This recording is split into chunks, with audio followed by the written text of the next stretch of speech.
Hello friends, આજનો આપણો topic છે કે શાક સર્જનની કામગીરી. તો શાક સર્જનની કામગીરી એટલે તો પહેલાં તો શું થાય? તો આપણે જે થાપણ છે એ બેંકમાં જ્યારે ડિપોઝિટ કરતા હોઈએ છીએ, બેંક છે એ તે અન્ય વ્યક્તિઓને ધિરાણ તરીકે આપતી હોય છે.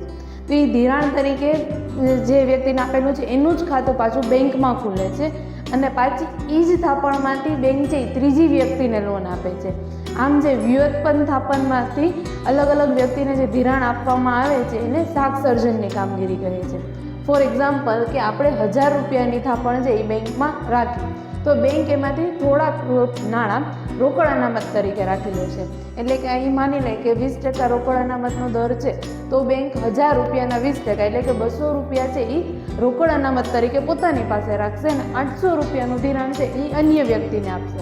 હવે અન્ય વ્યક્તિને જ્યારે ધિરાણ આપવામાં આવે છે ત્યારે એ વ્યક્તિનું ખાતું છે એ બેંકમાં જ પાછું ખુલતું હોય છે અને 800 રૂપિયા છે એ એના જ ખાતામાં જમા થાય છે. તેમાંથી પણ 20%ની અનામત એટલે કે 160 રૂપિયા બેંક પોતાની પાસે રાખશે અને 640 રૂપિયાનું ધિરાણ આપશે.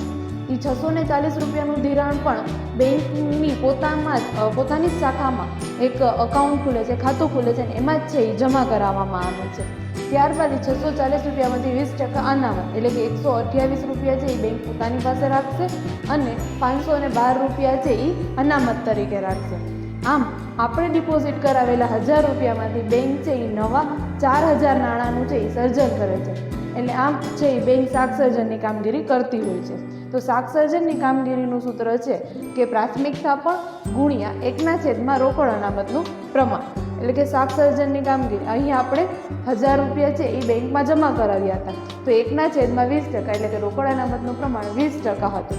આમ શાક સર્જનની કામગીરી દ્વારા બેંકને ટોટલ 5000 રૂપિયા જેટલા નવા નાણાંનું સર્જન કર્યું. Thank you.